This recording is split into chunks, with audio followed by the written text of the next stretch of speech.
Viral niat membela diri, pria lansia jadi tersangka penganiayaan gegara pagar rumah dirusak. Video bernarasi seorang pria lansia, Syafrial Pasha, 54 tahun, korban perusakan rumah menjadi tersangka penganiayaan viral di media sosial. Dilihat kompas.com dalam video berdurasi singkat itu, mulanya ada beberapa pria yang mendatangi kediaman Syafrial membawa palu dan linggis. Lalu, mereka diduga merusak pagar samping rumah Syafrial. Tak lama, Syafrial keluar dari rumah dan mengambil satu balok kayu untuk berupaya mengusir.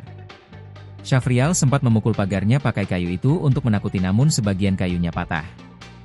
Akhirnya salah satu pelaku mengambil patahan kayu itu dan melempar ke Syafrial. Terkait hal itu, Kasih Humas Polres Pelabuhan Belawan AKP Edi Suranta menyampaikan insiden itu terjadi di Jalan Veteran, Desa Manunggal, Kecamatan Labuhan Deli, Kabupaten Deli Serdang.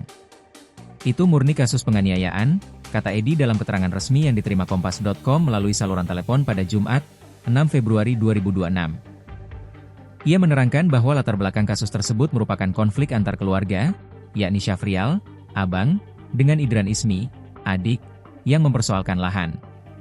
Kata Edi, saat kejadian Syafrial melihat Idran di lokasi lalu mengambil kayu dan memukul Idran. Idran pun terluka di bagian kepala hingga tangan kirinya alami patah tulang. Edi mengungkapkan, pada Desember 2023, Syafrial juga pernah diduga menganiaya istri Idran. Akan tetapi, berujung berdamai sehingga tidak diproses hukum lebih lanjut. Kini, Syafrial telah ditahan di Polres Pelabuhan Belawan.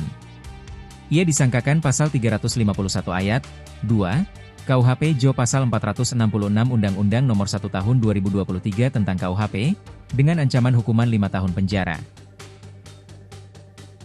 Download Tribun X sekarang, menghadirkan lokal menjadi Indonesia.